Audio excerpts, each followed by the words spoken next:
नमस्कार, मैं नेहा जोशी। आप देख रहे हैं द फैक्ट इंडिया। राजस्थान में विधानसभा की खाली हुई 6 सीटों पर उपचुनाव की तैयारियां चल रही हैं। भाजपा, कांग्रेस, भारत आदिवासी पार्टी के साथ साथ हनुमान बेनीवाल की राष्ट्रीय लोकतांत्रिक पार्टी भी चुनावी तैयारियों में जुटी हुई है।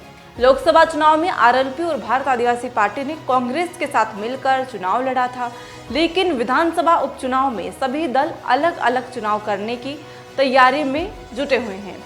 इस बीच राजस्थान के भाजपा प्रभारी राधा मोहन दास अग्रवाल के बांसवाड़ा सांसद राजकुमार रोत पर दिए गए बयान ने प्रदेश की सियासत में एक दूसरा रंग भर दिया है। बुधवार को उदयपुर के दौरे पर आए भाजपा प्रभारी राधा मोहन दास अग्रवाल ने बांसवाड़ा सांसद राजकुमार रोत की तारीफ कर दी है।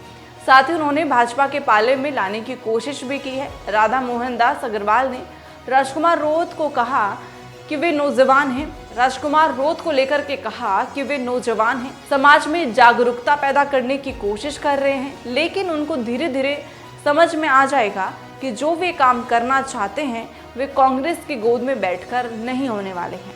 ये काम पीएम मोदी के नेतृत्व में ही होगा।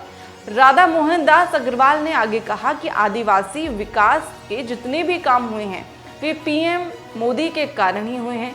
साथ ही उन्होंने ये भी कहा कि हम चाहते हैं कि राजकुमार रोत बड़े नेता बने।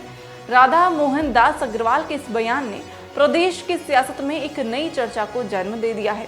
चर्चा की वजह है कि भाजपा को हराकर सांसद बनने वाले राजकुमार रोत आखिर पार्टी नेता के लिए प्रिय क्यों हो गए हैं।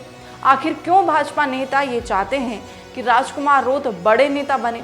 इन सवालों ने एक नए सियासी चर्चा को छेड़ दिया है। राजनीतिक विश्लेषकों ने ये माना है कि इस बयान के जरिए वे बाप की तरफ हाथ बढ़ाना चाहते हैं। भाजपा के प्रदेश प्रभारी ने राजकुमार रोत के जरिए आदिवासी वोटरों को साधने की कोशिश की है। राधा मोहन अग्रवाल ने कहा कि राजकुमार रोत युवा होने के नाते ये कोशिश कर रहे हैं कि वे आदिवासी समाज में कोई जागरूकता लाएं, लेकिन ये सिर्फ भाजपा के साथ ही आकर संभव है। आदिवासी समाज के लिए जो काम भाजपा ने किया है वो कोई और नहीं कर सकता है। यह बात देर सवेरे राजकुमार रोत को भी समझेंगे। राजकुमार रोत ने राधा मोहन अग्रवाल के बयान पर कहा कि वे मुझे बड़ा नेता नहीं बना सकते हैं। मुझे नेता पहले 84 और फिर बांसवाड़ा डूंगरपुर की जनता ने बनाया है। भाजपा प्रदेश प्रभारी ने साफ किया है कि आदिवासी पार्टी के बगैर इस क्षेत्र में कोई राजनीति नहीं कर सकता है। राजकुमार रोत ने आगे कहा कि इलाके में भाजपा के स्थानीय नेता हम पर माहौल खराब करने का आरोप लगाते हैं, लेकिन उनके बड़े नेताओं का ये रुख इससे साफ होता है कि स्थानीय स्तर पर उनका संगठन कितना खोखला है। उन्होंने भाजपा के साथ किसी भी गठबंधन से इनकार कर दिया है। कहा है कि हम कभी भी किसी के साथ नहीं जाएंगे, ये चुनाव भी स्वतंत्र होकर ही लड़ेंगे। भारत आदिवासी पार्टी के राष्ट्रीय अध्यक्ष मोहनलाल रोत ने भी साफ कर दिया है कि वे चुनाव अकेले लड़ेंगे। उन्होंने कहा कि किसी भी सूरत में हम भाजपा के साथ नहीं जाएंगे। ऐसी तमाम खबरों के लिए बने रहें द फैक्ट इंडिया के साथ। मैं नेहा जोशी।